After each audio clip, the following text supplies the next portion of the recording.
카카오뱅크가 갖고 있는 카카오톡 데이터와 JB우리캐피탈이 증명한 고수익 여신심사 모델이 결합한다면 어떻게 될까요? 전통적인 은행 잣대로는 대출이 거절됐던 수많은 은행밖 고객들을 카카오 플랫폼 안에서 안전하게 포섭하고 이를 고마진 대출 상품으로 연결해 돈이 되는 시장으로 재창조할 수 있다는 거죠.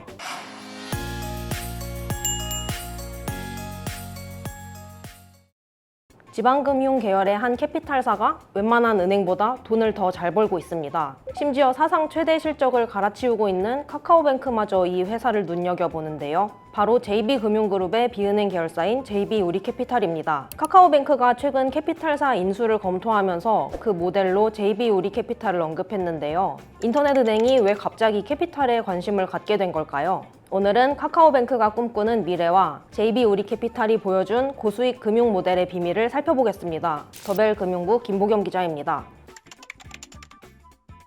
많은 사람들이 JB금융 하면 전북은행, 광주은행 이런 은행부터 떠올립니다. 그런데 2025년 순이익을 보면 전북은행 2,287억 원, 광주은행 2,726억 원, JB우리캐피탈 2,815억 원, 은행보다 캐피탈이 돈을 더 벌었습니다. 심지어 압도적인 1등입니다. 2026년 1분기도 마찬가지입니다. JB금융 전체 순이익이 1,661억 원인데 그중 727억 원을 JB우리캐피탈 혼자 벌었습니다. 그룹이익의 44%, 거의 에이스가 아니라 원맨 캐리 수준입니다. 금융회사는 매출보다 ROE를 봅니다. 주주자본으로 얼마나 효율적으로 돈을 버는지 보여주는 지표인데요. JB우리캐피탈의 ROE는 2025년 기준 19.3%. 이 숫자가 어느 정도냐면 국내 은행들이 보통 7에서 10%, 인터넷 은행도 10% 안팎입니다. 그런데 혼자 20%를 바라보고 있습니다.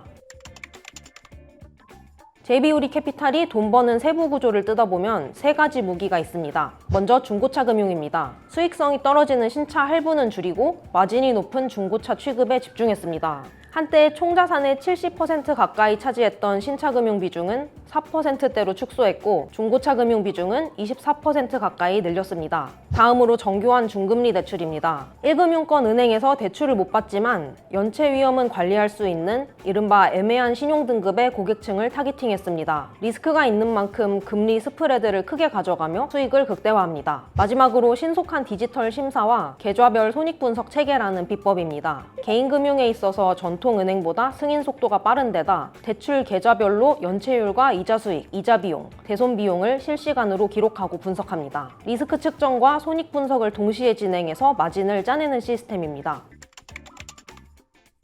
그렇다면 카카오뱅크는 왜 이 모델을 롤모델로 제시했을까요? 사실 카카오뱅크는 이미 성공했습니다. 고객 2,700만 명, 총여신 43조, 실적도 역대 최대. 겉으로 보면 완벽합니다. 그런데 속을 들여다보면 고민이 있는데요. 몸집은 계속 커지는데 수익성은 예전처럼 안 뛰고 있습니다. ROA도 내려가고 있고 님도 압박받고 있습니다. 쉽게 말하면 예전에는 전속력으로 달렸는데 이제는 체급이 커져서 조금씩 무거워지고 있는 거죠. 새 엔진이 필요한 시점, 이때 눈에 들어온 게 캐피탈입니다. 사실 캐피탈사는 약점이 있습니다. 은행보다 신용등급이 낮아 조달 비용이 비쌉니다. 신용평가 데이터도 은행보다 부족합니다. 근데 카카오뱅크는 예금 많습니다. 고객 데이터 넘칩니다. 국민 메신저 카카오톡도 있습니다. 그래서 시장에서는 이런 상상을 하죠. 카카오뱅크가 캐피탈사를 인수하면 캐피탈의 단점인 높은 조달 비용과 거친 신용평가를 카뱅의 자금력과 데이터로 상쇄하면서 캐피탈의 장점인 높은 마진과 ROE를 흡수할 수 있지 않을까. 카카오뱅크가 갖고 있는 카카오톡 데이터와 JB우리캐피탈이 증명한 고수익 여신심사 모델이 결합한다면 어떻게 될까요? 전통적인 은행 잣대로는 대출이 거절됐던 수많은 은행밖 고객들을 카카오 플랫폼 안에서 안전하게 포섭하고 이를 고마진 대출 상품으로 연결해 돈이 되는 시장으로 재창조할 수 있다는 거죠. 결국 JB우리캐피탈은 은행 밖 틈새 시장을 블루오션으로 개척했고 카뱅도 이런 시장에 주목하고 있는 모습입니다.